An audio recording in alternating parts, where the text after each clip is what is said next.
Assalamualaikum warahmatullahi wabarakatuh. Perkenalkan, saya Ania Khairunisa dan di sini saya bersama keluarga saya yang bernama Hani Desiati Romadani. Saya di sini akan menjelaskan mengenai Blue Ocean Strategy.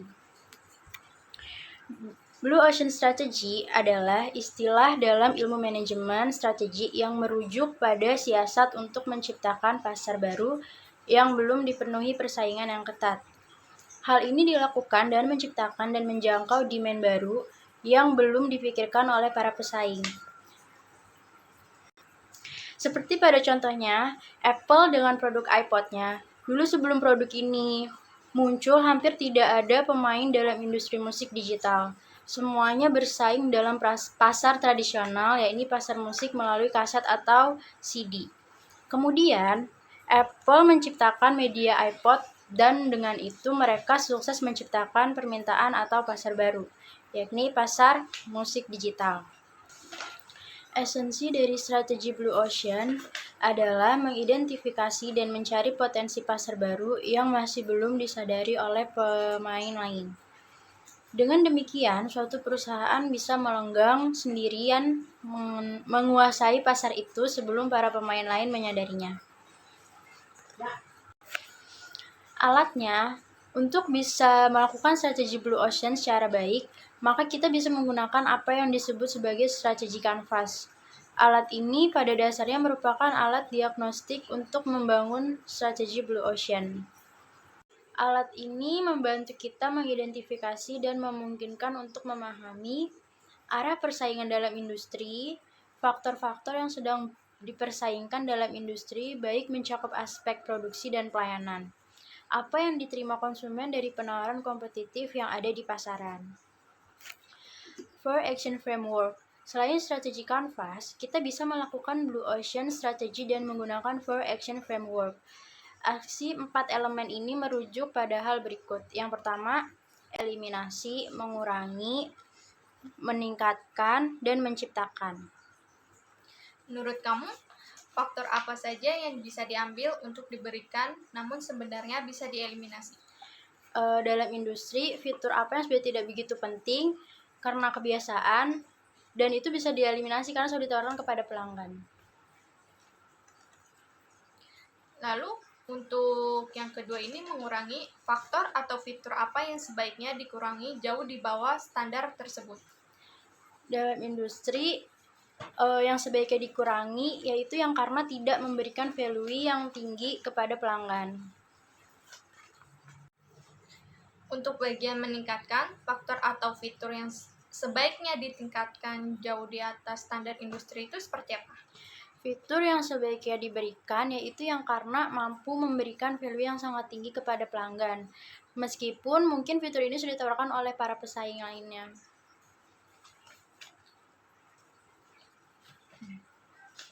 Untuk bagian menciptakan ini, faktor yang sebaiknya diciptakan itu seperti apa sih?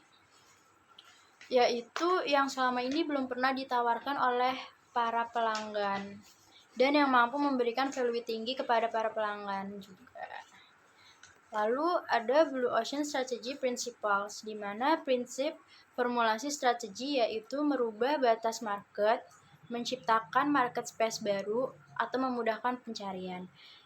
Lalu fokus pada big picture atau planning, menjangkau di luar market demand yang ada atau pengembangan, lalu strategic sequence yang benar, atau pembentukan bisnis model. Yang kedua ada prinsip ekstensi, atau mengatasi hambatan di dalam organisasi, dan menyatukan eksekusi dalam strategi. Ada Red Ocean Strategy dan juga Blue Ocean Strategy, di mana Red Ocean Strategy ini memiliki perbedaan kepada Blue Ocean Strategy. Yang pertama bersaing pada market space yang sama, sedangkan Blue Ocean Strategy menciptakan marketplace yang baru. Lalu pada Red Ocean Strategy mengalahkan kompetitor yang sudah ada, dan Blue Ocean Strategy kompetitor sudah tidak relevan lagi. Contoh alternatif industri. Bioskop bersaing tidak hanya dengan bioskop juga, tetapi dengan para restoran.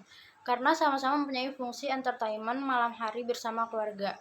Lalu juga tiket pesawat yang mudah mengejar harga tiket kereta api. NetJets menjual pesawat pribadi dalam setahun 1/16-nya.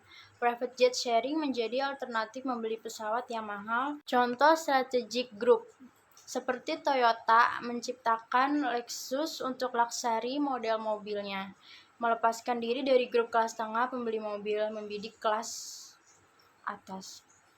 Swatch sebagai arloji asli Swiss membidik market lain dibandingkan arloji Swiss lainnya. Curves adalah health club yang khusus untuk wanita, murah dan praktis dengan lokasi di luar pusat kota. Porsche dengan mobil mahalnya masuk pada Boxster yang dijual setengah harga Porsche lain dan membuat SUV untuk market yang lainnya. Saingan Red Ocean yang berdarah dan pindahlah pada Blue Ocean yang menguntungkan. Fokus pada value innovation, peningkatan nilai tambah luar biasa dan pelanggan. Yang ketiga, keluar dari kebiasaan berpikir industri tersebut dan menciptakan market space yang baru. Lalu, menggunakan strategi canvas dan 4-action framework untuk menciptakan value dan low cost secara bersamaan. Pemikiran haruslah dari keuntungan pelanggan, baru ke harga, biaya, dan bagaimana mengadaptasikan keadaan yang dihadapi, baik internal maupun eksternal. Sekian presentasi dari saya. Assalamualaikum warahmatullahi wabarakatuh.